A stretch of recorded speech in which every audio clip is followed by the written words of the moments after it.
বহুদিন ধরে একটি আর্তনাদ আমার কানে ধ্বনিত হয়। সেই আর্তনাদ একজন রোগীর পরিবারের সদস্য। মস্তিষ্কে রক্তক্ষরণ হওয়ার সুষ্ঠু ডায়াগনোসিসে ব্যর্থ আমাদের ওয়ার্ডের সকলে, কারণ সিটি স্ক্যান মেশিন সেদিন অকেজো ছিল। শত প্রচেষ্টার পরও সেই ব্যক্তিকে বাঁচানো যায়নি। 3rd ইয়ার, 4th ইয়ার, 5th ইয়ারে, পরবর্তীতে ইন্টার্নশিপের সময় ঢাকা মেডিকেল কলেজ হাসপাতালে অনেক সময় দেখেছি, উপলব্ধি করেছি সেই অসহায়ত্ব। টেট্রালজি অফ ফ্যালটের রোগী, সে কেমন করে যেন বুঝতে পারত আমি তার সামনে দাঁড়িয়ে আছি। তাকেও হারাই অপারেশনের ক্ষেত্রে।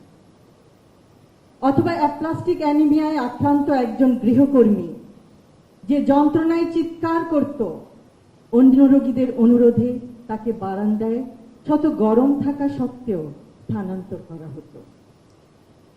গাইনোকোলজি অ্যান্ড অবস্টেট্রিক রোটেশনের সময় সেই দিনের কথা প্রায় মনে পড়ে, যখন আলট্রাসনোগ্রামে 8ম কন্যা শিশু হবে জানায় স্ত্রীকে একাকী ওয়ার্ডে রেখে যায় জীবনের বোঝায় মুহ্যমান রিক্সা চালক স্বামী।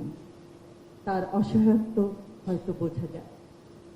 শিশুটি জন্ম নেওয়ার পর দেখা যায় সেটি পুত্র সন্তান, কিন্তু শ্বাস নিতে দেরি। নিয়ে গেলাম পেডিয়াট্রিক ওয়ার্ড।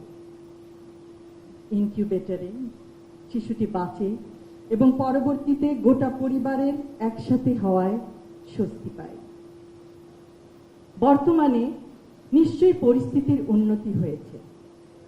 চাকুরি থেকে বরখাস্তের পর আর কখনো ঢাকা মেডিকেল কলেজ হাসপাতালে আসা হয়নি, কিন্তু আমরা চাই ঢাকা মেডিকেল কলেজ হাসপাতাল হোক একটি centre of excellence and compassion for patients in Bangladesh.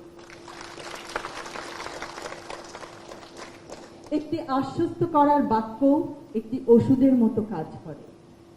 চিকিৎসা বিজ্ঞানের ভিত্তি জ্ঞান হলেও চিকিৎসা পেশার প্রকৃত ভিত্তি মানবিকতা।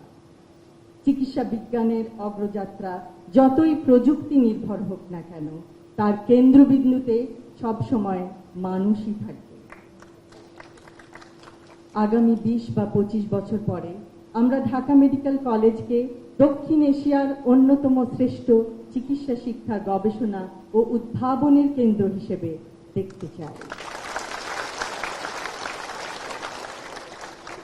ঢাকা মেডিকেল কলেজ হাসপাতালের আগামী অধ্যায়টি শুধু অতীতের গৌরবের ধারাবাহিকতা নয়, এটি হবে নতুন উদ্ভাবন, আন্তর্জাতিক সহযোগিতা, গবেষণায় উৎকর্ষ এবং মানবিক নেতৃত্বের এক নতুন অধ্যায়।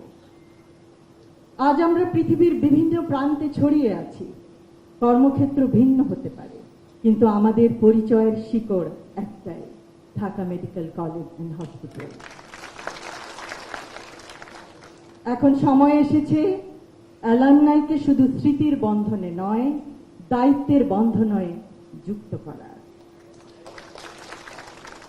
একটি প্রতিষ্ঠানের প্রকৃত শক্তি তার অবকাঠামোতে নয়, তার মানুষের মধ্যে। ঢাকা মেডিকেল কলেজের সবচেয়ে বড় সম্পদ তার মেধা, তার মূল্যবোধ এবং তার মানুষ।